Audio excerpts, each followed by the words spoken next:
Que faire pour se tirer d'affaire? Pour retrouver son éclat, son rayonnement, pour se débarrasser des humeurs malsaines.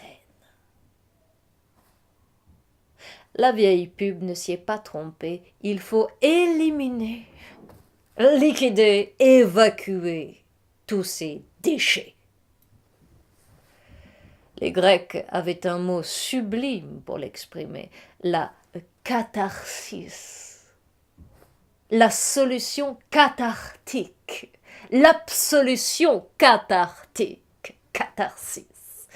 En français, d'ailleurs, j'opterais pour une traduction qui me semble très appropriée, puisqu'il s'agit de purification, avec l'image religieuse de quelqu'un qui se lave de la tête aux pieds pour effacer toute trace de péché, se débarrasser de toutes les souillures du passé.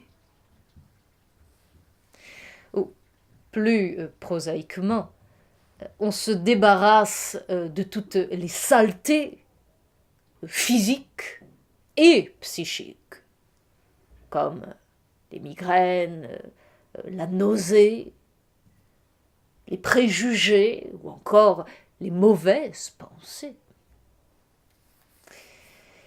La catharsis éloignerait de nous tout ce qui s'apparente à un vice de forme ou de fond, ce qui cloche à l'intérieur et qui rend moche à l'extérieur. Pour Hippocrate, il s'agit d'une véritable épuration, c'est-à-dire d'un processus psychophysiologique qui nécessite un soin particulier, une médication, une thérapie. Et c'est cette thérapie qu'il appelle cathartique. C'est cette catharsis qu'il estime thérapeutique. Libératrice. On vide, on fait le vide, on fait table rase de toutes ces insanités pour bien se porter. Une purge, une purgation, un purgatoire pour purifier l'air que nous respirons, l'eau que nous buvons, le fruit que nous croquons, mais surtout, les idées. Les idées qui nous traversent l'esprit, ou les affections qui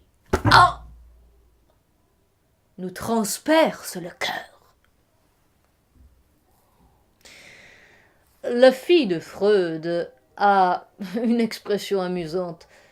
Elle parle de ramonage psychique, comme pour inciter le commun des mortels à se nettoyer de temps en temps.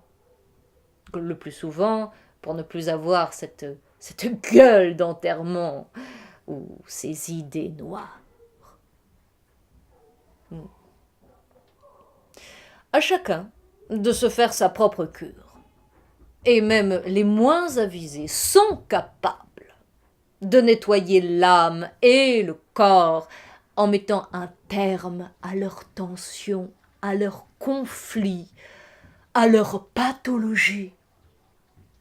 Oublier le mal qui fait du mal et préserver le bien qui fait du bien.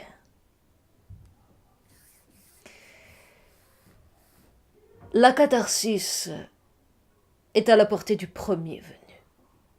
Il faut juste le prévenir qu'il est lui-même son propre psychologue et lui-même son propre pharmacologue.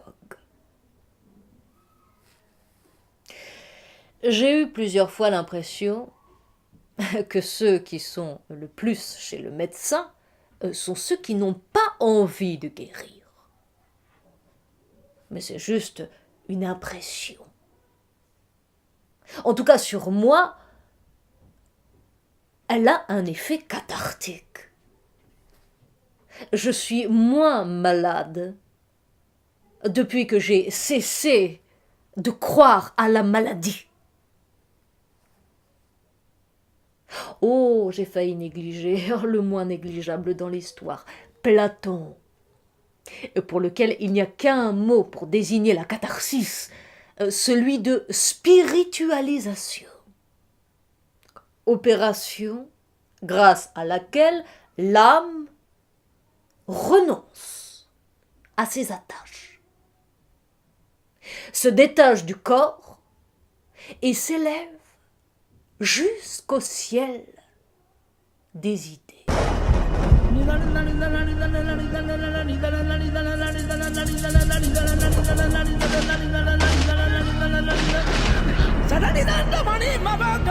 Pourquoi faire? Mais pour les contempler. Parce qu'en réalité, c'est la seule chose qui lui corresponde vraiment. Cette sublime sublimation. Mais la catharsis qui m'impressionne le plus, c'est celle que je découvre sous la plume d'Aristote au 6e livre de sa poétique, puisqu'il s'agit là de théâtre, de drame, de tragédie. Et selon Aristote, le tragique a un véritable effet cathartique sur l'âme du spectateur. Pour les parents qui craignent les films de violence ou d'horreur, ils ont, selon Aristote, rien à craindre. Il n'y a pas mieux que la frayeur pour évacuer notre laideur. Et la violence rend le spectateur, curieusement, moins violent.